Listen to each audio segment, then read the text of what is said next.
इतना जोरदार है कि उसके बीच में न तो छुआछूत है और न ही कोई जातीय भेदभाव है। ऐसी स्थिति वहां बची नहीं। लेकिन राजस्थान में ऐसे भी हिस्से आज भी जिक्र चलता है कि सरदार शहर में किसी ने घोड़ी पर नहीं चढ़ने दिया।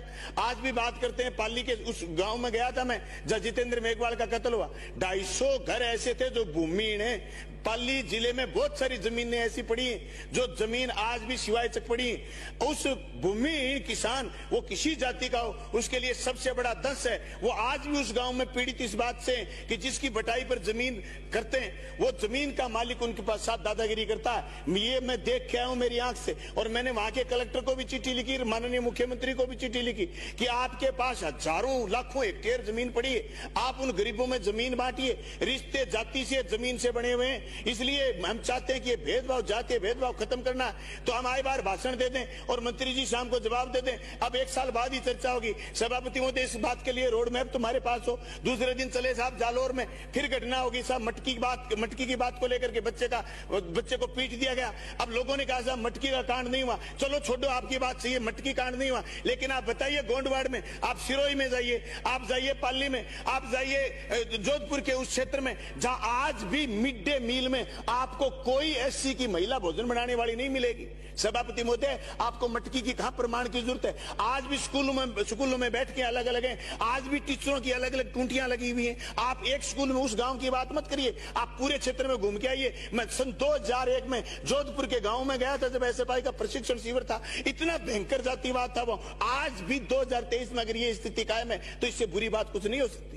हम आप पालनहार चला लिए, आप अनुप्रति योजना चला लीजिए, लेकिन एक आईपीएस बने हुए दुल्हे को घोड़ी पर चढ़ने के लिए अगर पुलिस का सहारा लेना पड़ेगा, समाज किधर जा रहा है? सभापति महोदय, आप इस बाबा साहब भीमराव अंबेडकर द्वारा बनाए हुए संविधान में आप असमानता खत्म करने की बात कर रहे हैं, आप समाजवादी मॉडल की बात कर रहे हैं, आप लोकतंत्र की बात कर रहे हैं। लेकिन समाज में जिस तरीके से आज भी जातीय वैमनस्य, जातीय भेदभाव, जिस तरीके का सामंतवाद कायम है, ये हमारे मुंह पर कालिक है। चाहे उदयपुर की घटना हो, चाहे भरतपुर की घटना हो। उदयपुर की घटना भी इतनी निंदनीय है कि एक आदमी को कैसे कोई कत्ल कर सकता है और भरतपुर में कैसे कोई लोगों को जिंदा जला सकता है। ये इतनी बड़ी घटना है जो समाज में हजार आपकी उपलब्धियों को 1 सेकंड में नीचे ला करके छोड़ देते हैं। आप दुनिया के पैमाने पर जब काउंट करे जाते हो तो ये करे जाते हो कि आपका समाज घृणित है, आपके समाज में ऊंच नीच है, आपके समाज में भेदभाव है, आपके समाज में महिलाओं के प्रति भेदभाव है, आपके समाज में दलित के प्रति भेदभाव है। ये चीजें हमें पीछे ले जाती हैं। जब अब दुनिया के डेस्क पर आए, हम कहते हैं हम दुनिया के महान गुरु बनेंगे, दुनिया के विश्व गुरु बन जाएंगे। लेकिन आज जो स्थिति बनी हुई, इस स्थिति में हम विश्व गुरु बनने तो दूर की बात, हम तो हमारे पुरखों के वो नारे पे जुटला रहे हैं, वसुधैव कुटुंबकम की बात करते थे, हम तो उन नारों को पीछे छोड़ रहे हैं। सभापति महोदय, मैं आपके सामने बात रखना चाहता हूं कि इतना डरा हुआ सहमा हुआ समाज कैसे हो सकता है?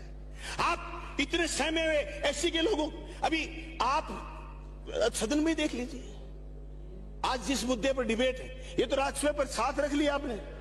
नहीं तो मेरे तो ये पांचवी बजट सत्र चल रहा है, जिस दिन इस मुद्दे पर डिबेट होती है तो हमारे बहुत सारे लोग गायब हो जाते हैं, इसलिए कि आज भी हमें लगाव नहीं इस बात का। ये हमारी आत्म आलोचना है सभापति महोदय, किसी को एक दल को दूसरे दल को नीचे दिखाने की बात नहीं। आप विराजने संविधान के द्वारा प्रदत्त अधिकारों, नहीं तो आपको भी यहां कोई नहीं विराजने देता। अगर राजाओं का राज होता तो आप यहां नहीं होते, हम यहां नहीं होते। लेकिन इसको तेजी से बराबरी पर लाने के लिए रोड मैप तैयार करना होगा। आप योजना 1000 करोड़ लगा दीजिए। आपने आज तक टीएसपी क्षेत्र में काम करा है, इतने रुपए अगर आप नगद दे देते तो वो लोग चांदी के हो जाते। लेकिन कहां है? आज भी दलितों में यह स्थिति है, अनुसूचित जाति में यह स्थिति है। 26-26 किलो की महिलाएं हैं, बच्चे आज भी कुपोषित हैं। सभापति महोदय, आज भी आदिवासी क्षेत्र में, वन क्षेत्र में आज भी बच्चों की मृत्यु दर है, जो मृत्यु दर आप सपोज नहीं कर सकते। अकेले राजस्थान की नहीं, पूरे की पूरे वनवासी क्षेत्र में, पूरे आदिवासी क्षेत्रों में बच्चों की मृत्यु दर है। आज भी मनुष्य कुपोषण का शिकार है। हम कह रहे हैं कि हम निरोगी राजस्थान का सपना ला रखा है, हमने ये कह रखा है कि हम राजस्थान को निरोग कर देंगे। लेकिन निरोग के साथ साथ हम राजस्थान में समानता जब तक नहीं लाएंगे तो सभापति महोदय, मैं मेरी बात दोहराना चाहूंगा, एक गाड़ी में 4 टायर हैं, एक टायर की हवा कम हो जाएगी, गाड़ी खींचने लग जाएगी, और 2 टायरों में हवा कम हो जाएगी, गाड़ी एक्सीडेंट कर देगी, आपके जीवन को खत्म कर देगी। ये स्थिति आज भी समाज में असमानता का भेद है। इस असमानता के भेद को पाटने के काम के लिए आया था आरक्षण, और उस आरक्षण की मुखालफत करते हैं लोग। मैं कहता हूं समाज में अगर बराबरी चाहती है तो आरक्षण को फिर आगे करिए। आप अभी आप देख रहे हैं तो देश में हो क्या रहा है, आईएएस सीधे भर्ती हो रहे हैं सभापति महोदय। जो जो जो जिस आरक्षण का बेर, मीठा बेर आपने तोड़ के खाया था, वो आपके बच्चों के हाथ से छीना जा रहा है। सीधे आईएएस भर्ती हो रहे हैं जो आपके और हमारे और संविधान के लिए खतरा है। सभापति महोदय, ये बातें राजनीतिक विरोध की नहीं है, ये हकीकत है। क्या क्या मतलब रह जाएगा? आप सरकारी नौकरी नहीं निकालेंगे, प्राइवेट नौकरियां निकालेंगे, आरक्षण उसमें बचा ही नहीं। अरे अखबारों में बड़े बड़े लेख लिखते हैं, व्हाट्सएप यूनिवर्सिटी पर सारे दिन लोग ये कहते हैं कि देखो आरक्षण वाले लोगों ने क्या कर दिया। सभापति महोदय, जिन आरक्षण के लोगों को भी बराबरी का दर्जा मिला, मौका मिला, उन लोगों ने भी अच्छा करने का प्रयास करा है। इसलिए हम चाहते हैं कि सामाजिक न्याय की बात हो, भेदभाव खत्म हो।